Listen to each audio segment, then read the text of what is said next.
नमस्कार दोस्तों, मैं राकेश गंजू आपका होस्ट और दोस्त लोटस वर्ल्ड में आप सबका हार्दिक स्वागत और अभिनंदन करता हूं। At lotus world we acknowledge Aboriginal as traditional owners of the country throughout Victoria and pay respect to their cultures and elders past, present and emerging। दोस्तों, जैसा कि आप जानते हैं विक्टोरिया स्टेट में अभी काउंसिल इलेक्शंस चल रहे हैं। उसी के अंतर्गत आज हमने अपने स्टूडियो में मोनिका रायजादा जी को इनवाइट किया है, जो कि हमारे साथ आज ये डिस्कस करेंगी अपने इलेक्शन मैनिफेस्टो के बारे में और हमारे सभी प्रश्नों का उत्तर देगी कि अगर वो इलेक्ट होते हैं तो वो हमारे लिए क्या क्या काम करेंगे और why we should vote her. Let's start the discussion. Monika ji, आपका लोटस वर्ल्ड में हार्दिक स्वागत है। बहुत बहुत धन्यवाद राकेश जी, और सब दर्शकों को भी मेरी प्यारी सी नमस्ते। Thank you. Before we start the discussion, let me introduce you Monica ji. Monica ji is founding member and president of Women of Windham. She is chairperson of Windham Interfaith Network, founding director of Multicultural Women of the World, founding director of Vedic Global and Vedic Concept School, recipient of Meritorious Community Service Award by Victorian Multicultural Community. She was member of Victorian Multicultural Commission Advisory Board for last 7 years. Highly acclaimed yoga practitioner and spiritual scholar. She worked as a newsreader and presenter on TV channel 31. Researched and presented Australian history in Hindi on SBS radio for almost a year. In addition, she has been an experienced educator and coach associated with Australian Education Department since 2002. Monika ji, ये आपका जो introduction है, I try to reduce it, लेकिन मुझे almost 1 घंटा लगा है इसको रिड्यूस करने में। आपका इतना बड़ा प्रोफाइल है, इतना ऑसम प्रोफाइल है, हर कोई चाहता है कि आप जैसा प्रोफाइल उसका हो। इसके बारे में आप क्या कहना चाहते हैं? थैंक यू राकेश जी, आपने बहुत मीठी सी मेरी ये जो इंट्रोडक्शन दी है। इसमें बस 2 चीजें मैं और ऐड करना चाहूंगी, जिसके लिए मैं बहुत प्राउड हूँ। 2-3 चीजें। मैं कुछ बैंक्स के साथ यहाँ ऑस्ट्रेलिया में एज बिजनेस डेवलपमेंट मैनेजर काम कर चुकी हूँ, एंड साथ में मैं इकोनॉमिक्स लेक्चरर भी रह चुकी हूँ।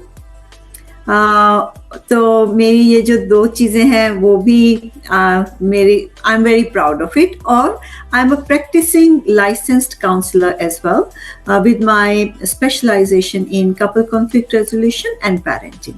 सो ये एक और चीज है जो मुझे लगता है मेरी पर्सनालिटी को कंप्लीट करता है। Thank you so much Rakesh. सबसे पहले मोनिका जी, मैं लोटस वर्ल्ड की ओर से आपको हार्दिक अभिनंदन करता हूं कि आप हमारे चैनल पे आए। इस व्यस्त शेड्यूल में से आपने समय निकाला और आपने जो काम अभी तक किया हुआ है, मैं क्लोजली आपके साथ कम से कम 5 से 6 साल से मैं आपको जानता हूं, फॉलो करता हूं। So I know what type of social work you are doing. For that also हम आपका अभिनंदन करते हैं कि इतना अच्छा काम आपने जो वुमेन ऑफ विंडम के लिए किया हुआ है, डोमेस्टिक वायलेंस के लिए आपने जो काम किया हुआ है, बहुत सारी औरतें आपसे उनको हेल्प मिली है, उसके लिए मैं सभी विक्टोरिया और स्पेशली विंडम काउंसिल के औरतों की ओर से आपको अभिनंदन करता हूं। और अभी काउंसिल के इलेक्शन चल रहे हैं और हमने सुना है कि आपने अपने आप को नॉमिनेट किया हुआ है, तो हमारी जनता को बताइए आप किस वार्ड से नॉमिनेट हुए हो और आपका क्या प्लान है इसके बारे में। राकेश जी, बिल्कुल बहुत बहुत धन्यवाद। मैं इरामू वार्ड से खड़ी हो रही हूँ, विंडम सिटी से, और मेरा तो मन जैसे था कि मैं संडे को बच्चों की क्लासेस भी लेती हूँ एज अ वॉलंटियर वर्क, जिसमें मैं बच्चों को public speaking, debating, leadership skills, interpersonal communication skills भी सिखाती हूँ, और जो मेरा मटेरियल रहता है वो सारा वैदिक वैल्यूज के ऊपर बेस्ड है। तो बहुत सेटिस्फाइंग मेरी लाइफ चल रही थी, बट कुछ महीने पहले मुझे जो minister for women and also minister for trade and industry honourable Natalie Hutchins ने अपने ऑफिस में कॉफी पे बुलाया, और उन्होंने कहा कि तुम इतना काम कर रहे हो, इलेक्शंस में क्यों नहीं खड़े होते हो। तो मैंने कहा कि मेरी जर्नी 2016 में मैं इलेक्शंस में खड़ी हुई थी पर जीती नहीं थी, तब से मेरी जो जर्नी है बहुत सेटिस्फाइंग चल रही है। सारा मेरा वॉलंटियर वर्क बहुत अच्छा चल रहा है अलॉन्ग विद माय जॉब। तो मुझे नहीं लगता कि मुझे खड़ा होना चाहिए इलेक्शन में, पर उन्होंने कहा सोच के देखो और इसको सिंसियर थॉट दो। तो 10 डेज मुझे लगे, पर 10 डेज जब मैं मेडिटेशन कर रही थी तब मुझे ख्याल आया कि जब रिटायर हो जाऊंगी कहीं यही बात मेरी रिग्रेट लिस्ट पे कहीं टॉप में ना हो, क्योंकि तब हम इलेक्शन वगैरह में तो खड़े नहीं हो सकते रिटायरमेंट एज के बाद, मतलब you are tired and you know you are retired.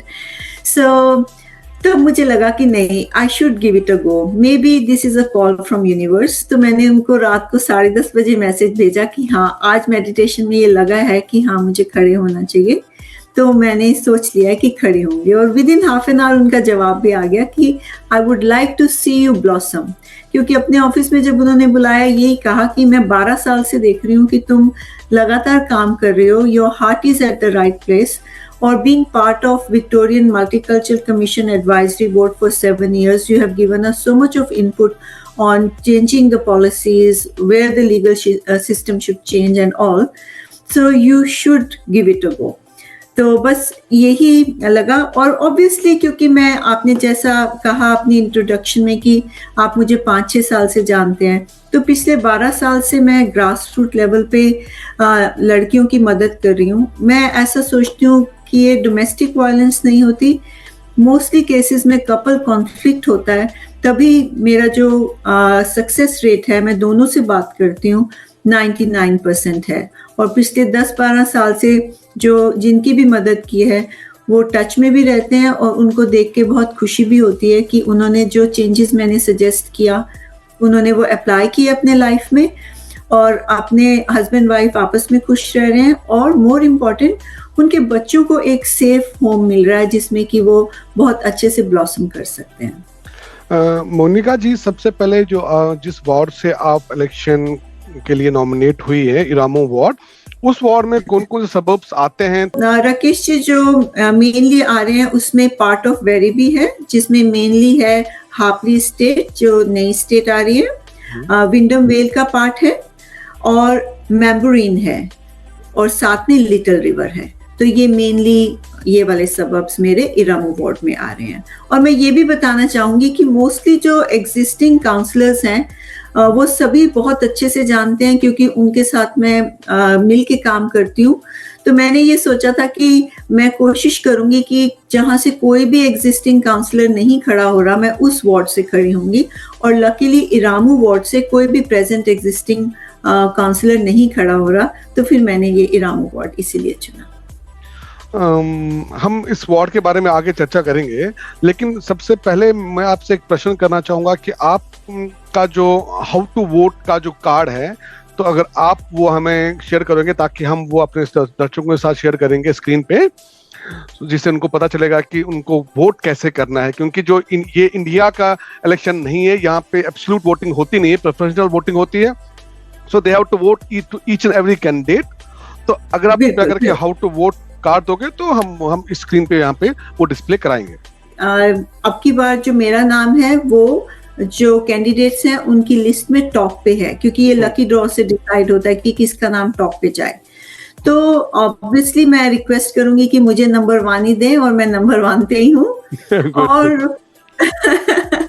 और साथ में भूले नहीं कि पूरे, जैसे आपने कहा, पूरे नंबर भरने हैं। तो 7 कैंडिडेट्स खड़े हो रहे हैं मेरे वार्ड से, तो आप चाहे नंबर 2 पे जो है उसको 5 दें या 6 दें, वो आपकी मर्जी है, बट मेक श्योर कि आप सारे नंबर्स भर रहे हैं। क्योंकि पिछली बार ऐसा हुआ था कि कई लोगों ने कहा मुझे कि ओह हमें तो पता ही नहीं था, हमने आपको नंबर 1 दिया और उसके बाद हमने भरा ही नहीं 2016 में जब मैं खड़ी हुई थी।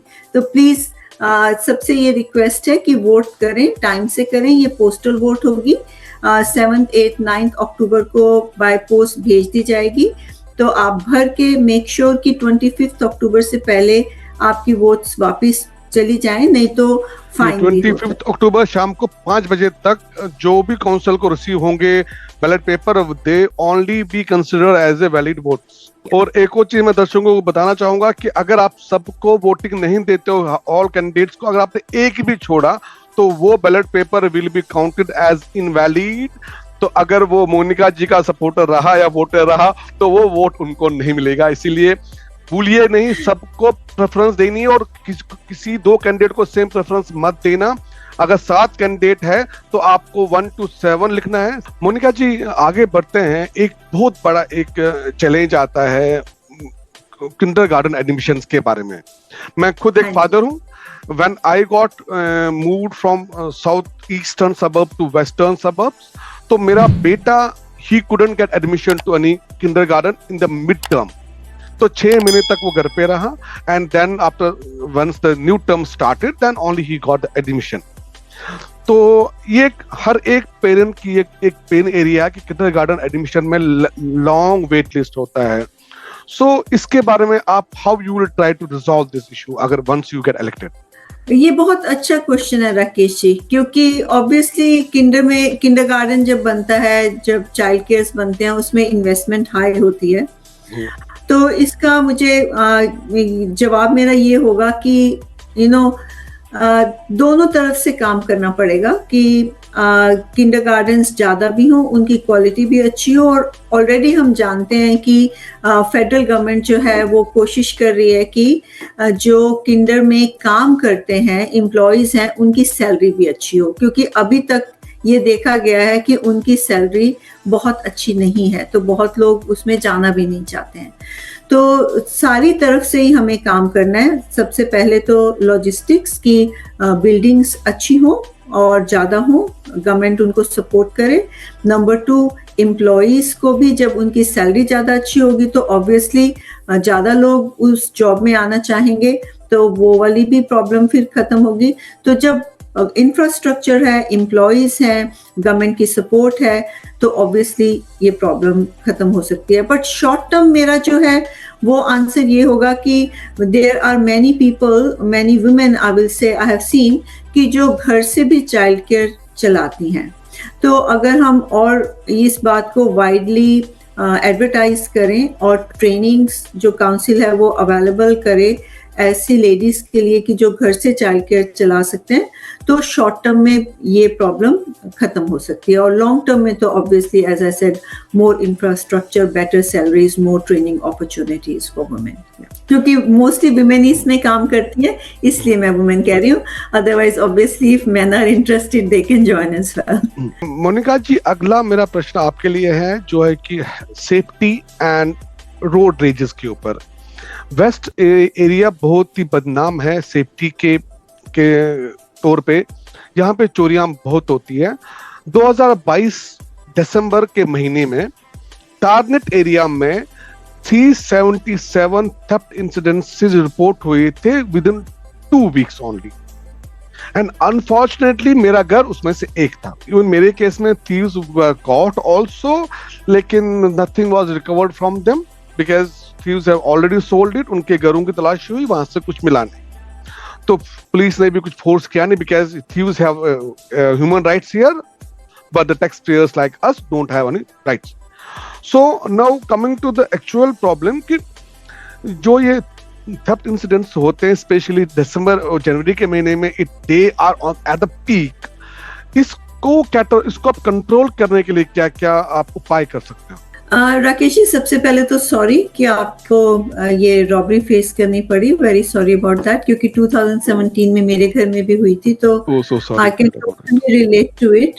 अच्छा, तो जो आपको जैसे मालूम है कि मैं टीचर भी हूँ और मैं सीनियर स्टूडेंट्स को पढ़ाती हूँ, और लोकल स्कूल्स में मैंने बहुत साल पढ़ाया है। तो इसके भी 2 साइड्स ऑफ द कॉइन है। एक तो ये कि हाँ, लीगल सिस्टम स्ट्रॉन्ग होना चाहिए, ज़्यादा पुलिस अवेलेबल होनी चाहिए, क्योंकि मैंने जब रेसिडेंट से बात करी तो एक रेसिडेंट ने तो ये कहा कि उसके one of his very good friends उसकी कार चोरी हो गई, और कार चोरी वो चेज कर रहा है कार को। कार पेट्रोल स्टेशन पे है, पेट्रोल भरवा रहे हैं चोर, और वो पुलिस को फोन कर रहा है कि देखो यहाँ पे है, पर पुलिस कहते सॉरी हमारे पास इनफ स्टाफ ही नहीं है। तो ऑब्वियसली अगर हमारे पास पुलिस में इनफ स्टाफ होगा, नंबर 1, नंबर 2 लीगल सिस्टम थोड़ा सा उसको चेंज करना है, स्ट्रॉन्ग बनाना है। जैसे आपने कहा कि पुलिस ने पकड़ भी लिया तो भी वो ना तो चीजें बरामद कर सके, और अगर वो अंडर एज हैं तो कानून के हाथ बंधे होते हैं एट प्रेजेंट, और वो उनको कुछ सजा नहीं मिलती है। मेरे घर भी जब चोरी हुई थी सेम केस था। तो ये तो हो गया, हमें लीगल सिस्टम स्ट्रॉन्ग करना है, और कैसे हमें पुलिस ज्यादा होनी चाहिए। But at the same time I think हमें यूथ के लिए मोर एंगेजिंग प्रोग्राम्स भी बनाने होंगे, ताकि यूथ जो है वो डिसकनेक्टेड ना फील करे, डिसएंगेज्ड फील ना करे, और उनको चाहे वो स्पोर्ट्स हैं चाहे अदर फैसिलिटीज हैं वो उनके लिए प्रोवाइड होनी चाहिए। अदरवाइज एक ही चीज अगर हम सोचें कि बस लीगल सिस्टम हम स्ट्रॉन्ग कर दें, ज्यादा पुलिस कर लें, और दूसरे कॉइन का साइड नहीं देखें, तो ऑब्वियसली लॉन्ग टर्म सॉल्यूशन नहीं है ये। मोनिका जी, अगला पॉइंट मेरा है कि हम कब देखेंगे कि स्कूलों में हिंदी पढ़ाई जा रही है यहाँ पे? ये आपने बहुत अच्छा क्वेश्चन पूछा राकेश जी, क्योंकि 12 साल से हम इसमें लगे हुए हैं, हमारी पूरी टीम है, और आपको शायद मालूम नहीं कि यहाँ पे एटलीस्ट 3-4 स्कूल तो मुझे ही मालूम है जो हिंदी पढ़ाते हैं, और फिर वीकेंड में जो बच्चे रेगुलर स्कूल में जहाँ जा रहे हैं वहाँ पे अगर हिंदी नहीं है तो सुजन कोरी स्कूल में वीकेंड पे भी हिंदी सिखाई जा रही है। और जैसा मैंने पहले बताया जब मैंने अपनी इंट्रोडक्शन दी कि संडे को हमारा जो वैदिक कॉन्सेप्ट स्कूल की टीम है वो भी क्लासेस लेती है, जिसमें कि हम बच्चों को डिफरेंट इंडियन लैंग्वेजेस सिखाते हैं। हिंदी भी है उसमें, तेलुगु भी है, और अभी जैसे जैसे पेरेंट्स और अपना शो कर रहे हैं इंटरेस्ट, तो हम रेडी हैं कि हम और लैंग्वेजेस भी अडेप्ट कर सकते हैं, इन्वॉल्व कर सकते हैं। ये हमने शुरू किया था 2020 में। तो ये बात, पर हाँ आपकी बात ये सही है, और ये मैंने अपना जो फ्लायर तैयार करवाया है और उसमें मेरा जो विजन है उसमें ये है कि we should have more multicultural languages, सिर्फ स्पेशली इन स्कूल्स, क्योंकि आप स्कूल्स में देखो तो फ्रेंच पढ़ाई जा रही है, जर्मन पढ़ाई जा रही है, then why not Hindi also? बिल्कुल, तो कुछ स्कूल्स ने तो ऑलरेडी शुरू कर दी है, बट आपने ये बात सही की कि हम और स्कूल्स में भी कर सकते हैं। और मैं ये कहूँगी ना सिर्फ हिंदी, क्योंकि हम मल्टीकल्चरल सोसाइटी है यहाँ पे, इरामू वार्ड है या विनम सिटी है, तो और भी जो लैंग्वेजेस हैं, जैसे मैं कीनिया भी 10 साल रह चुकी हूँ और मेरे काफ़ी स्टूडेंट्स स्वाहिली भी बोलते हैं, तो और भी जो मल्टीकल्चरल लैंग्वेजेस हैं वो हमें इन्वॉल्व करनी चाहिए। आपका बिल्कुल ये सही आपने सलाह दी है, धन्यवाद। मोनिका जी, मेरा अगला प्रश्न आपसे काउंसिल रेट के ऊपर है। एक्चुअली जो काउंसिल रेट है, अभी जो रिसेंटली हमको बिल आया, मैंने तो पूरे साल का काउंसिल रेट एक ही साथ भर दिया। वी हैव ऑप्शन टू पे इन क्वार्टर, लेकिन मैंने सोचा फिर भूल जाता तो एक ही साथ भर दिया। लेकिन मेरे हाउस का जो वैल्यूएशन आया है that was more than the market value. So पहली चीज, मैंने एक बार अपने फादर को बोला कि मैंने ऐसा घर लिया जिसका वैल्यू इतना है वो है, तो मेरे फादर ने बोला कि घर की वैल्यू तब होती है अगर वो तुमको बेच सकते हो। कभी भी ओनर ऑक्युपाइड घर नहीं बिका जाता, अगर तुम बेचोगे तो तुम्हारे पास बचेगा ही नहीं। So technically speaking owner occupied घर का वैल्यूएशन 0 होता है इन टर्म्स ऑफ मनी, क्योंकि अगर हम बेचेंगे हमारे सर के ऊपर छत नहीं रहेगी। तो is it possible council will change the property rate criteria for owner occupied houses from market value to land area या built up area, so that we will get some rebate? क्योंकि मैंने अभी ऑलमोस्ट $2000 का मैंने council rate भरे हैं एक साल का, तो इसके बारे में if you could try to get it revised, क्योंकि market value already market value ज्यादा बताया गया, उतना मार्केट वैल्यू मेरे घर का इस समय नहीं है। So, इसके बारे में आपका क्या सोच है, and how you will try to correct it if you get elected? बिल्कुल राकेश जी, ये आपने सही कहा। ये बहुत लोगों को लग रहा है कि रेट्स ज्यादा हैं, है ना, बट ऑब्वियसली काउंसिल में हमें पता है कि कैसे डिसीजन लिए जाते हैं।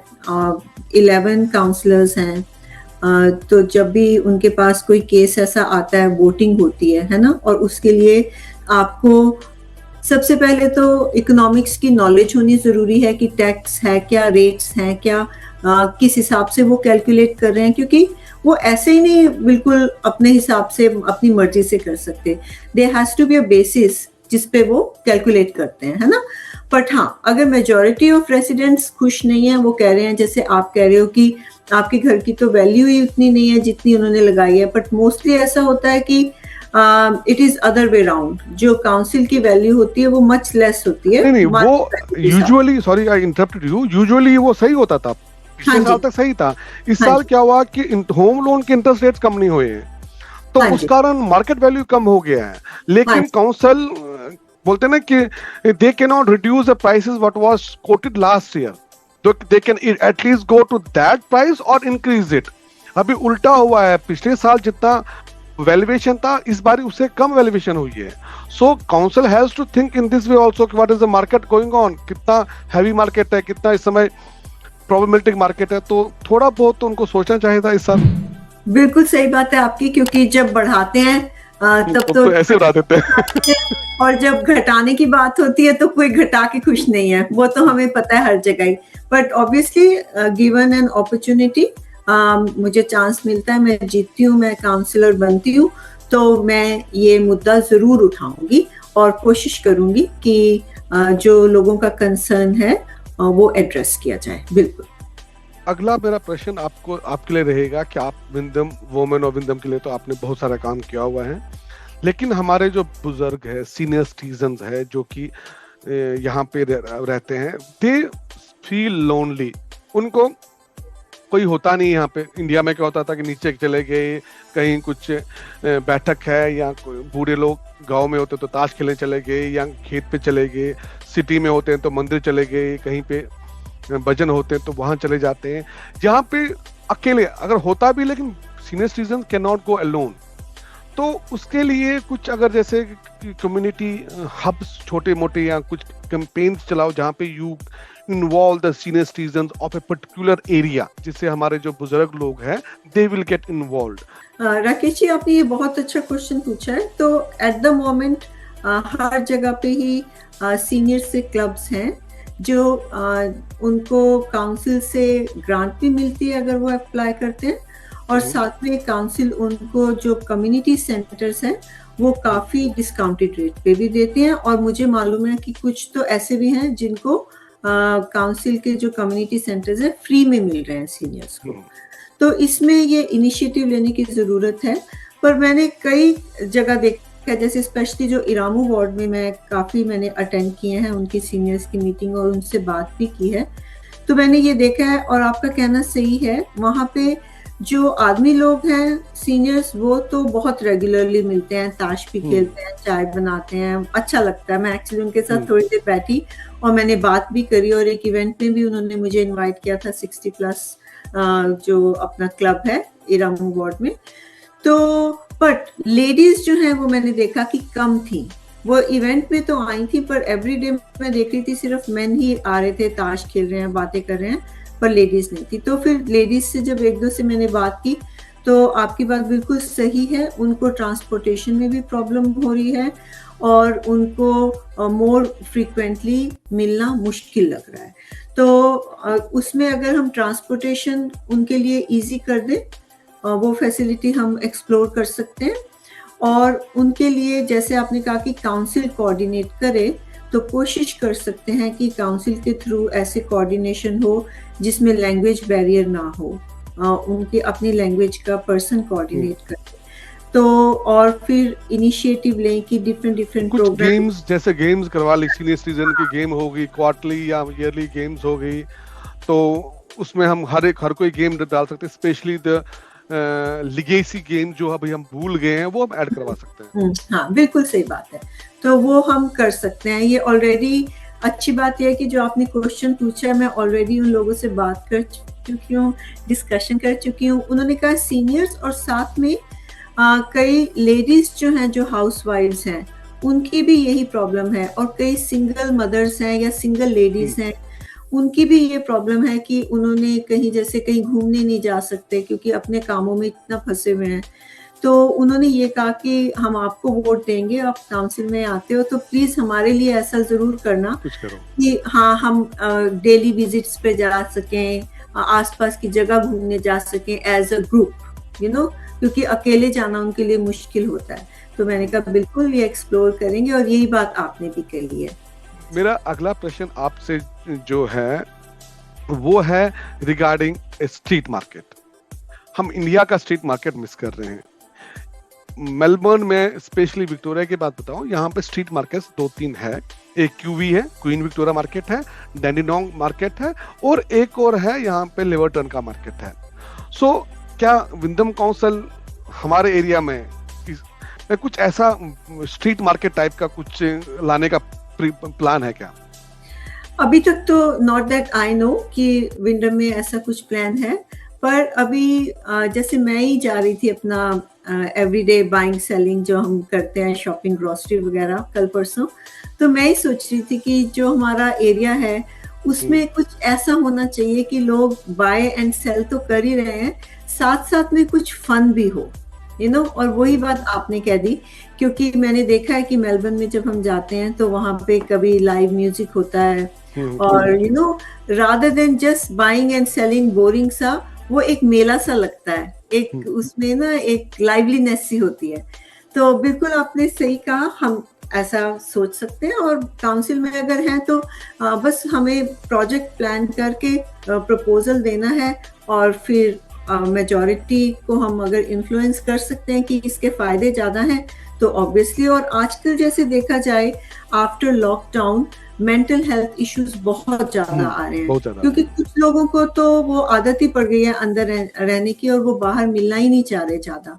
तो ऐसे में आपने जो भी हमें बातें कही हैं, चाहे वो ओल्ड जो 60+ लोग हैं उनके लिए, सिंगल वुमेन के लिए, या अभी जैसे मार्केट की बात की, ये सभी जो हैं ये एक्चुअली ये जो मेंटल हेल्थ इश्यूज हैं इनको सॉल्व करने की आप अब वो क्षमता रखते हैं। तो बिल्कुल ये सब आइडियाज बहुत अच्छे। मेरा अगला प्रश्न आपसे आप ही की एक्सपर्टीज के ऊपर है, जिसके लिए आप विक्टोरिया में या मेलबर्न में जानी जाती है, वो है I would say domestic violence के ऊपर। अगर आप मेरे 2-3 फेसबुक के पोस्ट देखे होंगे, अगर आप कभी भी किसी भी ग्रुप पे जाइए, आप, मैं किसी ग्रुप को प्रमोट नहीं करना चाहता यहाँ पे, बट इतने सारे इंडियंस के ग्रुप है फेसबुक पे, अगर आप दिन में 100 पोस्ट देखते हो, 100 में से कम 15 पोस्ट आपको डिवोर्स के रिलेटेड मिलेंगे। कोई बोलता है कि मैं डिवोर्स दे रहा हूँ, कोई लॉयर है क्या, कोई काउंसलर ढूंढ रहा है, कोई कुछ ढूंढ रहा है। आपको पता कि हिंदूज में डिवोर्स का वर्ड ही नहीं, कुछ आप हिंदी निकालिए, डिवोर्स का कोई वर्ड ही नहीं है, संस्कृत में डिवोर्स का वर्ड ही नहीं है, क्योंकि हमारे कल्चर में डिवोर्स होता ही नहीं है। 7 जन्मों तक होती शादी, एक बारी हुई तो बस लॉक हो गया भाई। तो अभी हमारा जो ये कल्चर है ये बिगड़ रहा है। तो मैंने फिर बहुत सारे फेसबुक के पोस्ट पे मैं लिखता हूँ, Australia is a land of divorce. इतना इंडिया में नहीं होता जितना यहाँ पे हो रहा है। मुझे पता रीजंस है जो कि हम इंडिया में फेस नहीं करते, चैलेंजेस जहाँ पे फेस करते हैं। Major reason is unavailability of a maid. वो एक मुझे लगता है कि बहुत बड़ा रीजन है डिवोर्सेस का यहाँ पे। तो इसको आप कैसे देखते हैं? Once you become a counsellor, how you try to reduce the divorce rate specially for Indian diaspora? Rakesh ji, आपने बिल्कुल सही कहा कि 12 साल पहले मैंने ये अपनी जर्नी शुरू की थी, जब Australia India Society of Victoria ने मुझे इनवाइट किया था as vice president and also chair of family wellbeing team. तो मैंने ट्रेनिंग्स ली, और अभी तो जैसा मैंने बताया कि I am a license counselor with my specialisation in couple conflict resolution and parenting.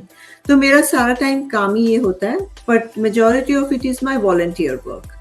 तो मैंने ये 12 साल पहले यही देखा था जब हमारी कम्युनिटी में मर्डर सुसाइड्स होने शुरू हो गए कपल्स के बीच में।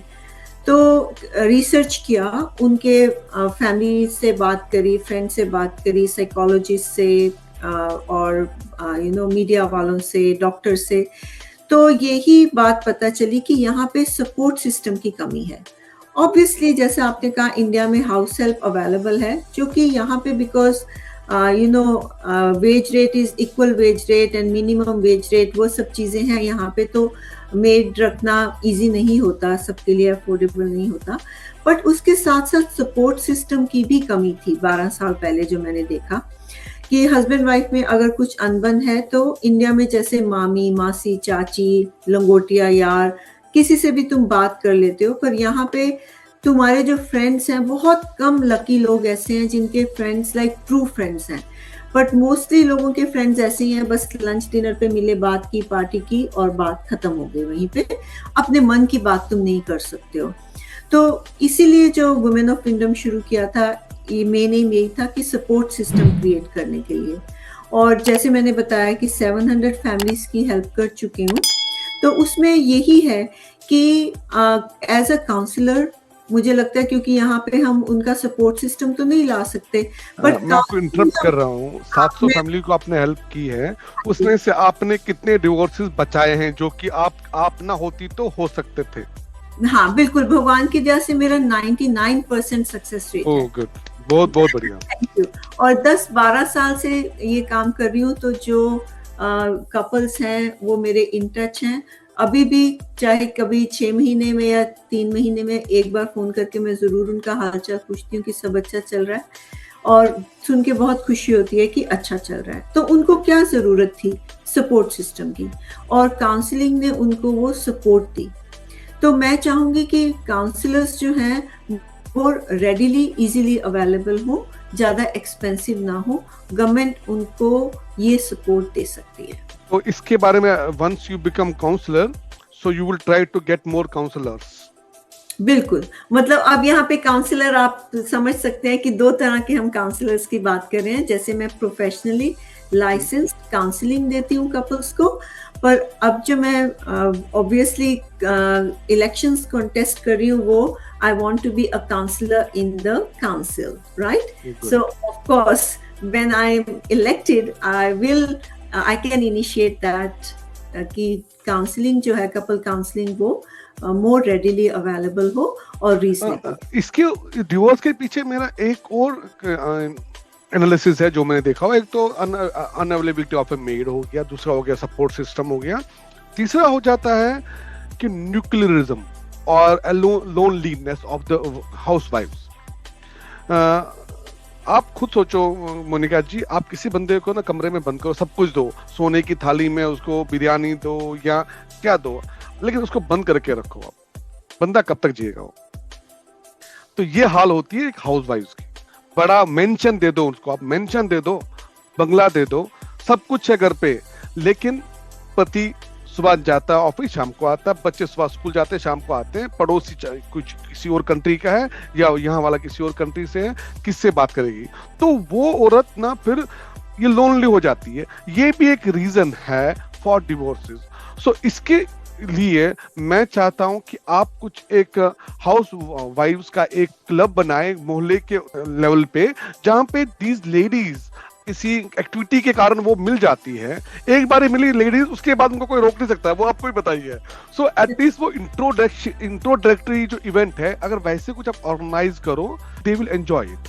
ये मैंने खुद से देखा है, and I think you will also agree. बिल्कुल राकेश जी, आपने बिल्कुल सही कहा ये। और पार्ट ऑफ, चाहे हम कहें वुमेन ऑफ किंगडम, हमने उसका, वुमेन ऑफ किंगडम का जन्म ही इसी हिसाब से हुआ था, क्योंकि हम विंडम सिटी ने ट्रेनिंग प्रोग्राम ऑर्गेनाइज किया था, building block training program for new and emerging communities.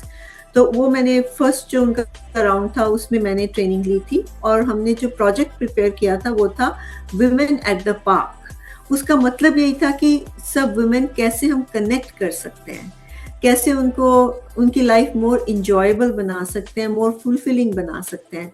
तो इसमें हम हाउसवाइफ की बात कर रहे हैं, but otherwise also women in general. और वुमेन ऑफ किंगडम हम अभी थोड़ा सा गैप आ गया, but otherwise once in 6 months या once in 3 months we been trying. हमने ऑर्गेनाइज की है फैमिली वेलबींग डेज, जिसमें पूरी फैमिली की एक्टिविटीज होती हैं, एक्सपर्ट्स बुलाए जाते हैं जो कि बता सकते हैं कि फैमिली की वेलबींग हम कैसे और बेटर कर सकते हैं, और डिफरेंट टॉपिक्स लेते हैं हमेशा।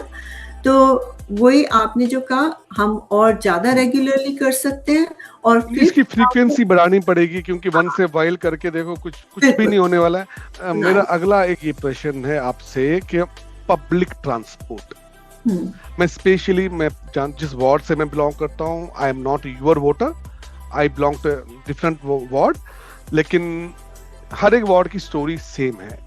एग्जैक्टली। अगर जो कवरेज ऑफ पीटीवी है वो 100% नहीं है, और 100% कभी हो भी नहीं सकता। एटलीस्ट 75% कवरेज भी अगर हमें PTV they, so it will be good.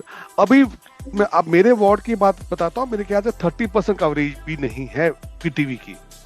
तो उस कारण क्या होता है कि लोगों को अपनी अपनी गाड़ियों का ज्यादा यूज करना पड़ता है और मजबूरी में लेनी पड़ती है गाड़ी। सो अगर पब्लिक ट्रांसपोर्ट के नए रूट्स ऐड हो, स्पेशली छोटे रूट, तो जैसे अपने अभी फ्लेक्सी राइड्स जो पीटीवी ने प्रारंभ किया हुआ है, फ्लेक्सी राइड्स में क्या है कि you have to book and then you can ride. Can we have such flexi rides जो कि ऑल बस स्टॉप्स भी कवर करें? You can have smaller routes, जैसे टानर स्टेशन से डोटी रोड तक 2-2.5 किलोमीटर का वहां पे लगा दो, ताकि दिन में वो एक बस भी अगर टू एंड फ्रो करेगी, एक one bus will be sufficient. So we can extend flexi ride to have that kind of approach कि हर 15 मिनट में एक फ्लेक्सी राइड हो विदाउट बुकिंग, बंदा चढ़े। We can add internal bus stops, so that will give more connectivity options। बिल्कुल आपने सही कहा राकेश जी। पब्लिक ट्रांसपोर्ट तो हमें सब लेवल्स पे इम्प्रूव करने की ज़रूरत है यहाँ पे विक्टोरिया में, और लोकल बसेस ये सब लोगों ने बहुत ये रेज किया है कि ये connectivity is a big problem. बिल्कुल सही बात है। एंड जो भी काउंसिल के अंडर आता है we can work on it, but if it is under state, तो ट्रांसपोर्ट स्टेट के अंदर आता है, तो we can advocate, we can raise a request कि yes, add new routes। हाँ जी, और पास में भी जैसे इंडिया में आपको पता ना, दिल्ली में जाओगे there is a metro feeder buses, पता ना आपको, वो छोटे छोटे डिस्टेंसेस पे चलती है। वैसा कुछ अगर आप विंडम काउंसिल में ऐड करवाओ, वी लाइन फीडर बसेस बोल सकते हैं मैं उनको, ताकि वो नियरेस्ट स्टेशन से 2 या 3 किलोमीटर के रेडियस में ही चलेंगी। So it will meet our expectation, जो हमको चाहिए। मेजर कम्यूट क्या होता है? स्टेशन जाना है, अगर आपको मार्केट जाना है, सामान लाना, तब तो आप अपनी गाड़ी लेके जाओगे। लेकिन अगर मुझे ऑफिस जाना है and I commute in train, तो मुझे स्टेशन तक पहले कार में जाना है, फिर वहां कार को पार्क करना है। अगर पार्किंग नहीं मिली तो फिर प्रॉब्लम।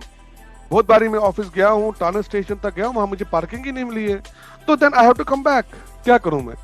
सो जो ये फीडर बसेस का हम एक कंसेप्ट जो ऑलरेडी इन्होंने प्रारंभ किया है फ्लेक्सी राइड के नाम से, उसका एक स्कोप बढ़ा सकते हैं, and I think that is under council.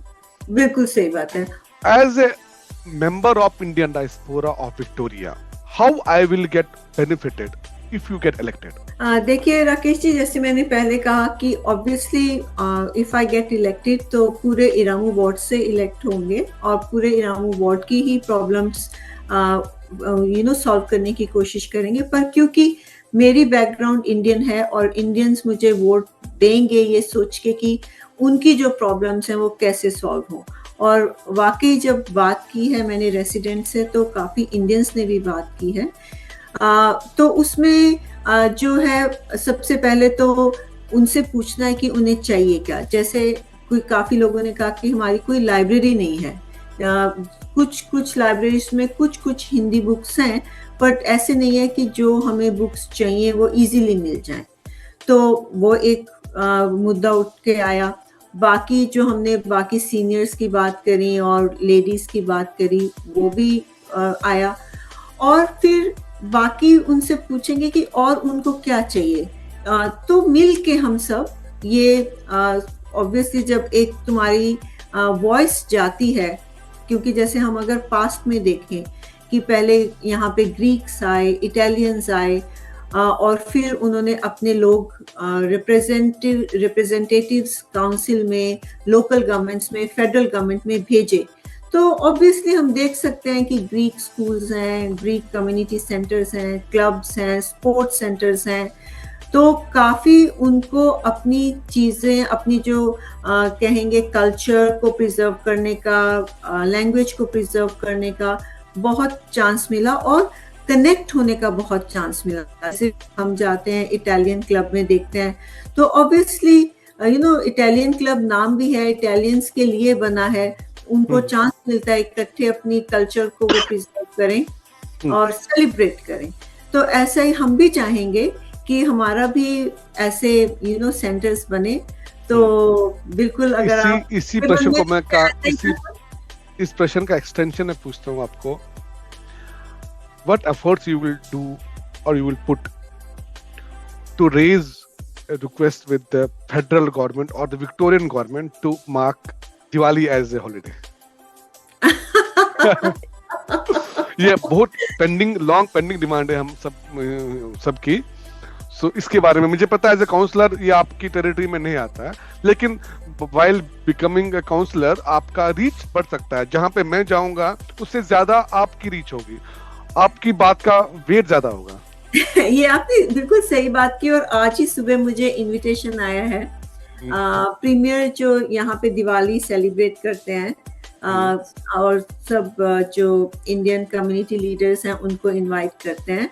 So this year it is going to be 3rd year in a row. तो देखो ये सब हमारे सामने हुआ है। और मैं ये कहना चाहूंगी कि 25 साल पहले जब हम यहाँ पे आए थे तो बस सिर्फ अपना फेडरेशन स्क्वायर पे सिटी में छोटी सी दिवाली मनाई जाती थी, है ना। पर धीरे धीरे हमारी कम्युनिटी बढ़ी और हम एंथुजियास्टिक तो हैं ही हैं, तो अब मोस्टली हर सबब में या हर काउंसिल एरिया में दिवाली मनाई जा रही है। तो इन्फ्लुएंस तो बढ़ रहा है। तो इसी तरह हमें पॉजिटिव इन्फ्लुएंस बढ़ाते हुए स्टेट एंड फेडरल गवर्नमेंट से रिक्वेस्ट करेंगे और करेंगे तो आई एम प्रीटी श्योर कि रिजल्ट भी पॉजिटिव ही आएगा। मेरा लास्ट क्वेश्चन है आपसे कि once you get elected as a counselor, what top 5 priorities you will be having which you will straight forward start working on? बिल्कुल, बहुत बहुत धन्यवाद ये क्वेश्चन पूछने के लिए। और मैं ये कहूंगी कि जो मैंने ये 5 प्रायोरिटीज चुनी है, अगर आप 5 कह रहे हो, वैसे आई थिंक मेरे जो विजन में है कम से कम 10 हैं, पर टॉप जो 5 हैं वो जो मैंने रेसिडेंट से बात करी है उसी से आई हैं, क्योंकि ऑब्वियसली मैं उन्हीं को रिप्रेजेंट कर रही हूँ। तो सबसे पहले तो थी उनकी सेफ्टी एंड सिक्योरिटी, जो हमने डिटेल में डिस्कस किया हुआ है। हाँ, दूसरा उन्होंने कहा है कि एजुकेशन यहाँ पे जो है, सब लोग तो प्राइवेट स्कूल नहीं अफोर्ड कर सकते और जो स्टेट स्कूल हैं वो इतने रिसोर्सफुल नहीं हैं, उनके रिजल्ट्स इतने अच्छे नहीं आते हैं। तो मुझे वो भी कमिंग फ्रॉम एजुकेशन बैकग्राउंड वो भी देखना है कि एजुकेशन बैकग्राउंड पे, एजुकेशन इशू पे मैं आपको ऐड करना चाहता हूँ। मेरी बेटी जाती थी स्कूल में, I won't name the school क्योंकि डिफेम करना ठीक नहीं है, कि दे हैड साइंस 30 मिनट का लेक्चर पर वीक ट्यूसडे को। अगर ट्यूसडे को बंक मारा मेरी बेटी ने तो वो क्लास गई, बिकॉज अवेलेबिलिटी, टीचर की अवेलेबिलिटी नहीं थी। तो खाली एक हफ्ते में 30 मिनट, आप खुद सोचिए, you just close your eyes and you think, अगर आपके बचपन में आपको हर हफ्ते आधा घंटा साइंस पढ़ाया होता था तो अभी आप कहाँ पे होते थे? बिल्कुल सही बात है राकेश जी। और इसीलिए काफी जो फैमिलीज हम ही जानते हैं वो फिर साउथ ईस्टर्न सबब की तरफ मूव करना शुरू कर देते हैं जब बच्चे थोड़े बड़े होते हैं। तो education, making school so resourceful कि रिजल्ट्स उनके अच्छे आए और उनको पेरेंट्स को कहीं और मूव ना करना पड़े। और तीसरा मेरा है कि लोकल बिजनेसेस के लिए इतना सपोर्ट अवेलेबल हो, whether it is coaching, training, sustainability, कि भाई वो अपना सक्सेसफुल बिजनेस रन करें और एम्प्लॉयमेंट जनरेट करें। और जैसे मैंने पहले बताया डिस्कशन में ही कि engaging programs for all ages, जैसे हमारी बातों से उभर के आया है कि चाहे वो सीनियर्स हो उनको भी चाहिए, चाहे वो सिंगल मम्स हैं उन्हें भी चाहिए, हाउसवाइफ्स हैं उन्हें भी एंगेजिंग प्रोग्राम चाहिए, and very important for youth, क्योंकि यूथ में एनर्जी इतनी होती है, their energy we can channelize in more constructive way by engaging them. तो आपने जो स्मॉल बिजनेस की बात की, I have a small request. अगर जो बिजनेस फ्रॉम होम, जो कि जिसका जो प्रोसेस है बड़ा ही टीडियस है, getting approval from council is not that easy, specially जिस बिजनेस में आपका फुटफॉल होता है वहां पे घर से बिजनेस करना is not that easy to get approvals. Specially यहाँ पे हम एक एक्सेप्शन केस डाल सकते हैं कि हाउसवाइफ्स वो जो सीनियर सिटीजन है उनके केस में there has to be small leniency ताकि इजीली अप्रूवल मिले, नहीं तो बहुत चक्कर लगाने पड़ते हैं काउंसिल में ताकि फुटफॉल वाले बिजनेस में अप्रूवल मिले। बिल्कुल आपने सही कहा, we can always initiate that conversation. और जो मेरा 5वां है, I myself have experienced कि जो इरामू वार्ड में लोग हैं, there is a lot of traffic congestion वो अपने घर तक पहुंचने के लिए उनके। तो ट्रांसपोर्ट में हमें ऐसे रिसर्च करके ढूंढने होंगे वेदर ऑल्टरनेटिव रूट्स और वाइडर रोड्स और न्यू रोड्स। एंड जो एक अपना है लास्ट एग्जिट जो है फ्रीवे का, whether you call it river walk और वेरेबी, उसको बेटर बनाना है। It really needs, you know, kind of improvement so that it is safer for the residents. तो ये मेरे 5 मुद्दे हैं। थैंक यू मोनिका जी। तो अब समय आ चुका है कि हम इस प्रोग्राम को यहाँ पे, मैं समाप्त तो नहीं बोल सकता हूँ, लेकिन एक विराम देने का। लेकिन इस प्रोग्राम को स्टॉप करने से पहले अगर आपकी कुछ वोट अपील है हमारे व्यूअर्स के लिए, specially the residents of Iramoo ward के लिए, आप एक वोट अपील कीजिए, देखते हैं वो कितना आपका सुनते हैं। बहुत बहुत धन्यवाद राकेश जी। और मेरी सभी से ये प्रार्थना है कि हम सब एक दूसरे को सपोर्ट करें, और एक दूसरे को सपोर्ट करके ही हम मोर सक्सेसफुल हो सकते हैं। तो प्लीज़ मुझे वोट नंबर 1 दीजिए। आपने देखा है कि मेरा जो एक्सपीरियंस है, एजुकेशन है, और जैसे कि मिनिस्टर ने कहा कि heart is at the right place, तो प्लीज़ मुझे अपॉर्चुनिटी दीजिए कि जो भी हमने डिस्कशंस की हैं, at least I should try and work hard to achieve those results. So please vote number 1. And जैसे राकेश जी ने कहा, make sure you fill in all the boxes with number and post it back on time. उससे आपको fine भी नहीं लगेगा, और साथ में आपकी जो वोट है वो वैल्यूएबल भी होगी। Thank you so much. Before I and, मैं अपने श्रोताओं से निवेदन करना चाहता हूँ कि जैसे हम किसी बर्थडे पार्टी में जाते हैं, गिफ्ट देते हैं, तो वहां से हमारे बच्चों को रिटर्न गिफ्ट मिलता है। तो मोनिका जी ने अपने करियर के 25 सालों में हमें बहुत सारे गिफ्ट दिए हैं, जो कि उनका प्रोफाइल बताता है। तो आज हम वोटरों की एक ड्यूटी बनती है कि आज हम उनको एक रिटर्न गिफ्ट दें। तो रिटर्न गिफ्ट रहेगा कि आप पहले तो जो बैलेट पेपर है पूरा भरें, साथ के साथ कैंडिडेट्स को वोट दें, और मेक श्योर सबको एक ही वोट ना दें, मोनिका जी को नंबर 1 दें, और बाकी कैंडिडेट्स को भी अपनी प्रेफरेंस के हिसाब से किसी को 2 देना है, किसी को 3 देना है, किसी को 4, किसी को 5, किसी को 6 या किसी को 7 देना है। Make sure no 2 candidates should be having the same preference. जी, इसका भी ध्यान रखिए। तो 1 से 7 तक आपको सबको देना है, and make sure Monika ji का वोट 1 दें। Thank you Monika ji for joining with us and having a lovely discussion. आशा करते हैं कि आप इस इलेक्शन में सफल होंगे, और हम इरामू वार्ड को आप रिप्रेजेंट करेंगे विंडम काउंसिल में। Thank you for joining. Have a nice day. जय हिंद। Thank you so much. जय। For more updates, subscribe to our channel, click the show links and enjoy watching the videos.